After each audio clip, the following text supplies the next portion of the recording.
Excise വകുപ്പിന്റെ ധനാഭ്യർത്ഥന ചർച്ചയിലാണ് മദ്യനയം സംബന്ധിച്ച കോൺഗ്രസിലെ അഭിപ്രായ വ്യത്യാസങ്ങൾ ചർച്ചയായത്.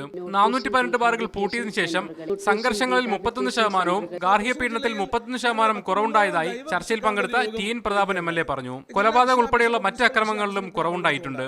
മദ്യവിൽപ്പനയിലും കുറവുണ്ടായിട്ടുണ്ടെന്ന് കഴിഞ്ഞ വർഷത്തെയും ഈ വർഷത്തെയും ഏപ്രിൽ മെയ് മാസങ്ങളിലെ വിൽപ്പന കണക്കുകൾ ഉദ്ധരിച്ച് പ്രതാപൻ പറഞ്ഞു.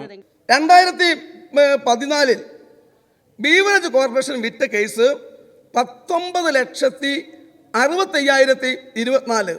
എന്നാൽ 2013 ഏപ്രിലിൽ ബീവറേജ് കോർപ്പറേഷൻ വിറ്റ മദ്യത്തിൻ്റെ കേസ് 20,38,072. സാർ, 73,048 കേസ് മദ്യം ഈ ഏപ്രിൽ മാസത്തിൽ മാത്രം കുറവ് വിറ്റുവെന്നും സാർ ബീവറേജ് കോർപ്പറേഷൻ്റെ വെബ്സൈറ്റിലെ കണക്കാണ്.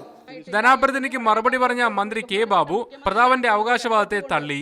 ബാറുകൾ അടച്ചിട്ട ശേഷം ഏപ്രിൽ മെയ് ജൂൺ മാസങ്ങളിലായി 282 കോടി രൂപയുടെ വർധന ബിവറേജ് ഷോപ്പുകളിലെ വിൽപ്പനയിലുണ്ടായി.